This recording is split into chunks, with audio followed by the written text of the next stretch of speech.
I've learned that lesson 1,000 different times in life. If you think blabbering will help you, it's not. Just shut your mouth. Silence is way better.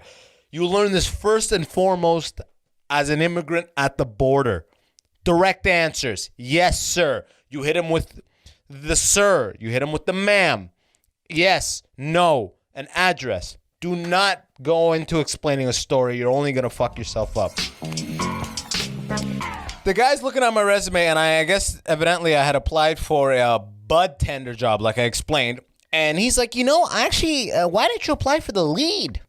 Looking at your experience, why don't you apply for the lead? And I'm like, oh, I assumed that leads were only a full-time thing. He's like, no, we got leads on part-time. I'm like, okay, cool. Yeah, let's do the lead. Lead's fine. I mean, the majority of my experience is like management, and some capacity of leadership. So I think I'll be good for that.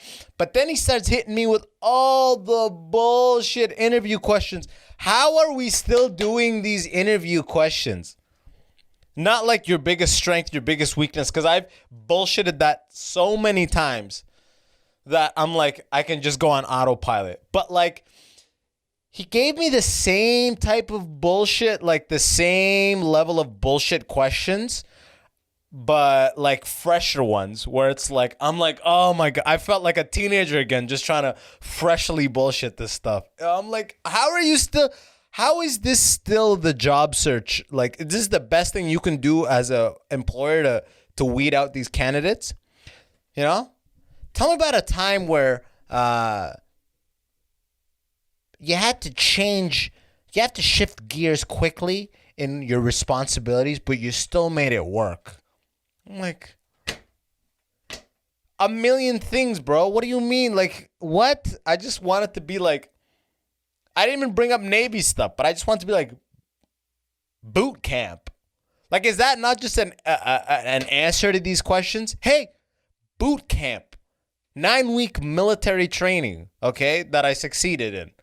Boot camp, all right? Tell me a time where it was a high-pressure situation and you were able to overcome it while keeping your head cool. And what did you learn from it? Hey, asshole, boot camp, okay? Sleep deprivation, constant marching, 9 weeks cut off from family and friends. Like, I didn't even give that example. I just was given more corporate examples, but it was just rubbing me off the wrong way. What was another one? Tell me a time that you were reprimanded by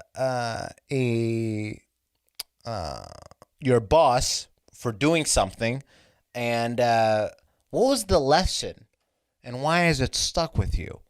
And it was like, okay, let me give you a fucking story. And I just started bullshitting, And it's not even bullshitting. I told him the truth. I gave him all the real scenarios, but the motives changed. You know what I mean? Like, I told him, one time I was blabbering in a meeting in Chrysler, because Chrysler used to be my client. I'm like, one time I was blabbering in a meeting, and my boss pulled me to the side, and he was like, look, I know you're trying to dig yourself out of the hole by speaking, but brevity is often the better path. So speak less and it'll help you. And my boss never said some shit like that. I mean, I've learned that lesson 1,000 different times in life. If you think blabbering will help you, it's not. Just shut your mouth. Silence is way better. You learn this first and foremost as an immigrant at the border. Direct answers. Yes, sir. You hit him with the sir. You hit him with the ma'am. Yes, no, an address. Do not go into explaining a story. You're only going to fuck yourself up. But his whole question, the work environment, like, fuck off. And then he starts talking about pay. And he goes, and like, I have a pretty fucking extensive, like, I'm like just trying to, here's the question that pissed me off. And this I may have just answered incorrectly.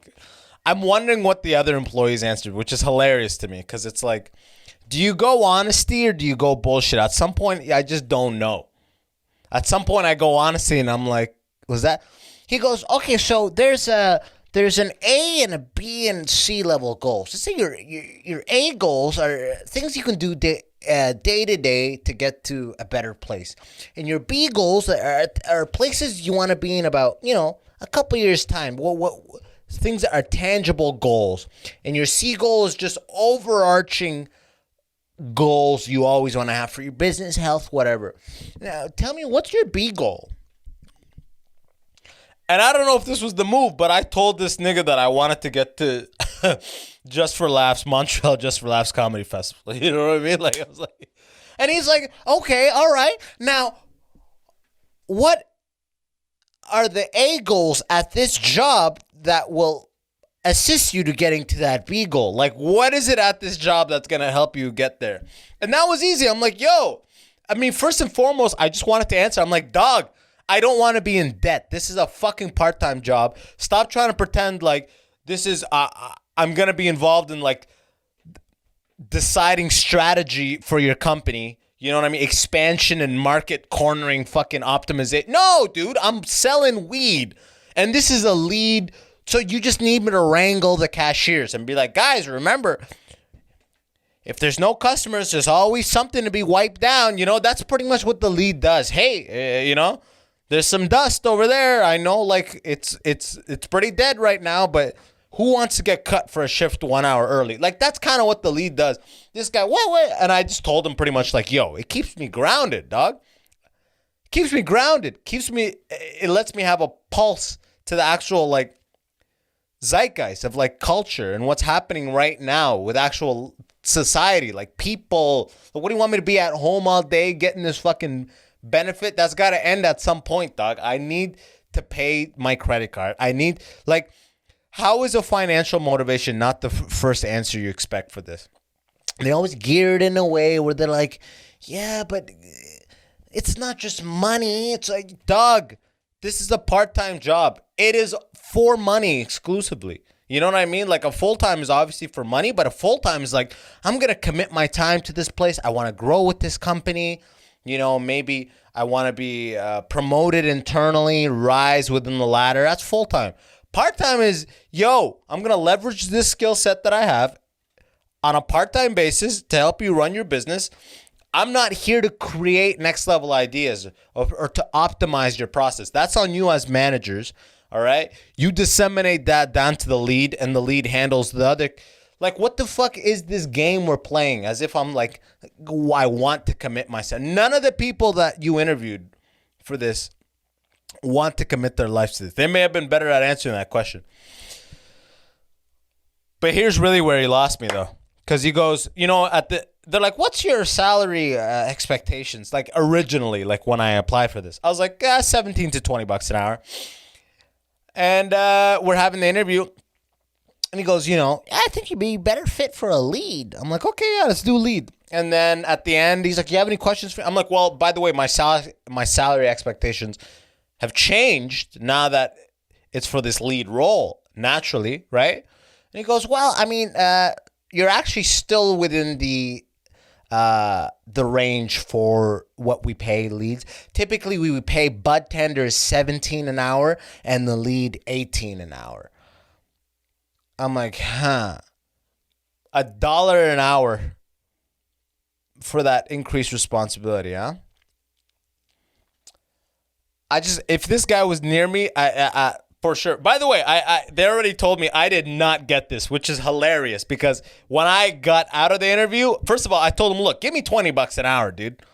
I demanded it pretty much. I was like, in a 5-hour shift, you're going to make a $10 difference? Like, I can handle any situation, assuming it's not a fucking armed robbery. And I told him that, like, less than an armed robbery, I can handle any situation. I have every single sector experience under my belt. You know what I mean? Like, I'm willing and able. So rather than have me underpaid and just being resentful all day, pay me the extra $2. If it's part-time shifts, 5-hour shift, a $10 difference for you as the employer to have me present. I think that's absolutely worth it, considering my background, what I've done. Oh, it's good that you said that. So when I left that interview, I felt fucking good. I get like yesterday, right before I slept, they're like, yeah, they're not going with you. And I was just like, fuck. It's funny how, you're so cocky coming out of an interview. I was telling my girlfriend, I'm like, yeah, they said 18. And I was like, give me 20. And I was like all cocky about assuming for sure that he's going to give me the offer. And then as soon as you get the denial, it's hilarious because you actually start to be objective about about the interview, and you're like, damn it. He's like, what's your goal? It's pretty much being like applying to like a job. And what's your 5-year goal?